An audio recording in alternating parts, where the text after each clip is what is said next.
भारत और अमेरिका के बीच trade war की उल्टी गिनती शुरू हो चुकी है। एक तरफ ट्रंप का दबाव, दूसरी तरफ भारत की नेशन फर्स्ट रणनीति। 3 हफ्तों में तय होगा, दोस्ती मजबूत होगी या ट्रेड में तलवारें चलेंगी। भारत और अमेरिका एक महत्वपूर्ण ट्रेड डील की कगार पर खड़े हैं। अमेरिका ने टैरिफ की डेडलाइन को बढ़ाकर 1 अगस्त कर दिया है, लेकिन सवाल यह है कि क्या भारत अमेरिकी दबाव के आगे झुकेगा। 2 अप्रैल को अमेरिकी राष्ट्रपति डोनाल्ड ट्रंप ने 14 देशों के खिलाफ रेसिप्रोकल टैरिफ यानी जवाबी टैक्स की घोषणा की थी, जिसमें भारत पर भी 26% तक टैरिफ लगाने की बात कही थी, लेकिन लागू करने से पहले 90 दिन की मोहलत दी गई ताकि बातचीत के जरिए हल निकाला जा सके। 9 जुलाई इस डेडलाइन की आखिरी तारीख मानी जा रही थी, लेकिन अब अमेरिका ने इसे 1 अगस्त तक टाल दिया है। इसका मतलब है कि भारत और अमेरिका के पास अब इंटरिम ट्रेड डील पर सहमति बनाने के लिए 3 हफ्ते का समय है। भारत की तरफ से सरकार ने साफ कर दिया है, हम जल्दबाजी में कोई समझौता नहीं करेंगे। India does not negotiate under deadlines. We negotiate keeping national interests in mind, and national interest is paramount in all our work across the world. We have entered into free trade agreements. दूसरी ओर कृषि मंत्री शिवराज सिंह चौहान ने भी साफ कर दिया है, भारत के लिए नेशन फर्स्ट मूल मंत्र है। किसानों के हितों से कोई समझौता नहीं होगा, चाहे जितना दबाव हो। अमेरिका का फोकस है industrial products, electric vehicles, wine, petrochemical और डेयरी, एप्पल, नट्स जैसे एग्री प्रोडक्ट्स।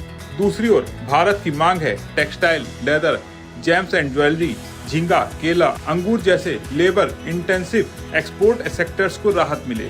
यहाँ टकराव की सबसे बड़ी वजह है डेयरी और कृषि उत्पाद, जो भारत की ग्रामीण अर्थव्यवस्था की रीढ़ है। भारत की 70 करोड़ आबादी कृषि से जुड़ी है। छोटे किसान जो पहले सीमित संसाधनों पर खेती करते हैं, वे पहले ही महंगाई, मौसम की मार और कर्ज के बोझ से जूझ रहे हैं। अगर अमेरिका से सब्सिडी वाले दूध, पनीर, सोया और चावल भारत में आते हैं तो भारतीय किसानों को फसल का वाजिब दाम नहीं मिलेगा, उन्हें नुकसान झेलना पड़ेगा और भारत की खाद्य सुरक्षा भी खतरे में आ सकती है। GTRI यानी ग्लोबल ट्रेड रिसर्च इनिशिएटिव के मुताबिक टैरिफ कम करना छोटे किसानों को ग्लोबल प्राइस वोलेटिलिटी के सामने असुरक्षित कर सकता है। भारत की बातचीत की रणनीति 2 हिस्सों में बटी है, डिफेंसिव और ऑफेंसिव। डिफेंसिव इसलिए भारत को कृषि, डेयरी और छोटे उद्योगों को किसी भी कीमत पर बचाना है। ऑफेंसिव इसलिए भारत को टेक्सटाइल, लेदर, झींगा जैसे सेक्टर्स को अमेरिकी बाजार में बेहतर पहुंच दिलाना है। सरकारी सूत्रों के मुताबिक भारत ने अपना सबसे अच्छा प्रस्ताव अमेरिका को सौंपा है, लेकिन कुछ क्षेत्रों में रियायत देना असंभव है, खासकर जहां घरेलू इंडस्ट्री को खतरा है। अमेरिकी राष्ट्रपति ट्रंप कह चुके हैं, भारत के साथ ट्रेड डील बहुत करीब है। यूके और चीन के साथ समझौता हो चुका है।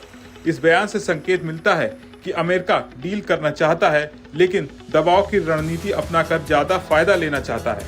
1 अगस्त की नई डेडलाइन तक एक अस्थायी व्यापार समझौता संभव है, अगर दोनों पक्ष अपने हितों के बीच संतुलन बना पाते हैं। लेकिन भारत का रुख साफ है, डील में किसान की रक्षा सर्वोपरि है। फेयर ट्रेड होगा, फास्ट ट्रेड नहीं और दबाव में नहीं, बराबरी पर बात होगी।